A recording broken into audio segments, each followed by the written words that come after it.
Gold, trusted gold buyers. మీరు తాకట్టు పెట్టిన బంగారాన్ని విడిపించి ఈ రోజు ఉన్న మార్కెట్ ధరకు కొనబడను. పొద్దున్న లేవగానే పేపర్ చూసినా టీవీలు చూసినా ఏ వార్త ఏం వినాల్సి వస్తుందో అని భయంతోనే జనరల్లీ ఓపెన్ చేసి చూస్తూ ఉంటాం.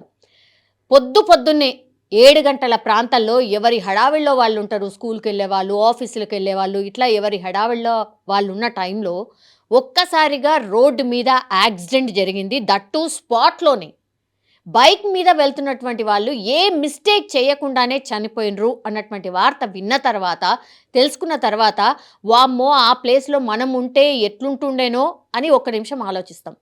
పాపం పొద్దున్న లేచి ఎవరి మొహం చూసిండ్రో ఏమో అని కూడా మాట్లాడుతూ ఉంటాం. నిజంగా ఈ ఇన్సిడెంట్ కూడా అట్లనే అనిపించింది. హడావిడి జీవితం, మెకానికల్ లైఫ్ అయిపోయిన తర్వాత ఎవరి కోసం ఆగట్లేదు, ఎవరు ఎక్కడా కూడా స్పీడ్ని కంట్రోల్ చేసుకోవట్లేదు. అందులో భాగంగానే ఇది జరిగిందేమో అనిపిస్తుంది. ఇంకో మిస్టేక్ ఏంటంటే ఇక్కడ అసలు సిటీలో సూరారం ప్రాంతం, కుత్బులాపూర్ ప్రాంతంలో జరిగినటువంటిది. ఇప్పుడు సిటీ అంతా విస్తరించింది, టోటలీ జిహెచ్ఎంసీలో కలుపుకున్నాం, అక్కడి వరకు బాగానే ఉంది. కానీ ఈ లారీస్ సిటీలోకి ఎంట్రీ ఇవ్వద్దు. ఈ బిగ్ లారీస్ ఏవైతే ఉంటాయో, అంటే ఈ రాళ్ళు మోసుకపోయేటి అనుకోండి, లేకపోతే పెద్ద పెద్ద లారీస్ అనుకోండి, ఇవన్నీ కూడా సిటీలో తిరగొద్దు అని ఎన్ని నిబంధనలు ఉన్నా ఏమున్నా సరే యథేచ్ఛగా తిరుగుతున్నాయి. 8 అయింది, 9 అయింది, అసలు మధ్యాహ్నం పూట కూడా అక్కడక్కడ కనిపిస్తుంటాయి. ఏందిది అని అడిగేవాళ్ళు లేరా? అసలు వ్యవస్థలో దీన్ని పట్టించుకునే వాళ్ళు లేరా అనిపిస్తుంది. ఇప్పుడు ఈ యాక్సిడెంట్ అందుకే జరిగింది. 7 గంటల ప్రాంతాల్లో సీసీ ఫుటేజ్లో మీరు క్లియర్గా చూడండి, ఎవరి మిస్టేక్ లేదు. బైక్ మీద ఈ ర్యాపిడో బుక్ చేసుకొని ఒక లేడీ, ఆమె పేరు వచ్చేసి జ్యోతి, మరి ఆఫీస్కి వెళ్తుందో ఎటు వెళ్తుందో తెలియదు, కానీ ర్యాపిడో బైక్ని బుక్ చేసుకుంది. ఆ బైక్ డ్రైవర్ వచ్చేసి సురేందర్ రెడ్డి. సో ఆయన డ్రైవ్ చేస్తున్నాడు, ఈ లేడీని ఒక దగ్గర నుంచి ఇంకో దగ్గరికి డ్రాప్ చేస్తున్నాడు. ఆ టైంలో వెనక నుంచి వచ్చినటువంటి లారీ మరి వాళ్ళని ఓవర్టేక్ చేయడానికి ట్రై చేసి ఢీకొట్టిందా, ఏం జరిగిందో తెలియదు.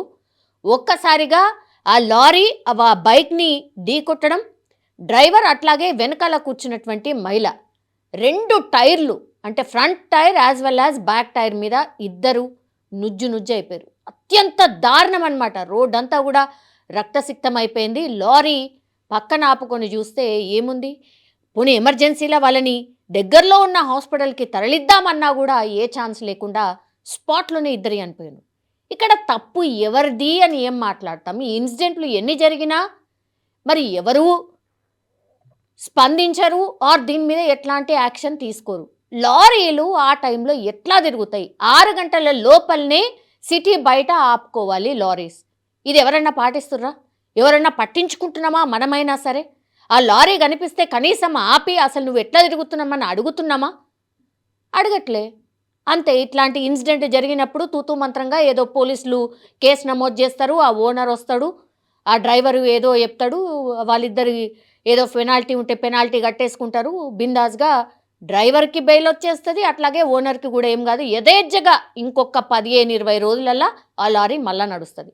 ఇది మన సిస్టమ్, ఆర్ ఇది మన ప్రశ్నించే తత్వం. ఇదే జరుగుతుంది. ఇప్పుడు ట్రాఫిక్ పెరిగింది, ఇట్లాంటి ఇన్సిడెంట్స్ కూడా పెరుగుతున్నాయి. సిటీ శివారు ప్రాంతాల వరకు కూడా పూర్తిగా విస్తరించుకుపోయినాం. వెహికల్స్ తిరుగుతున్నాయి.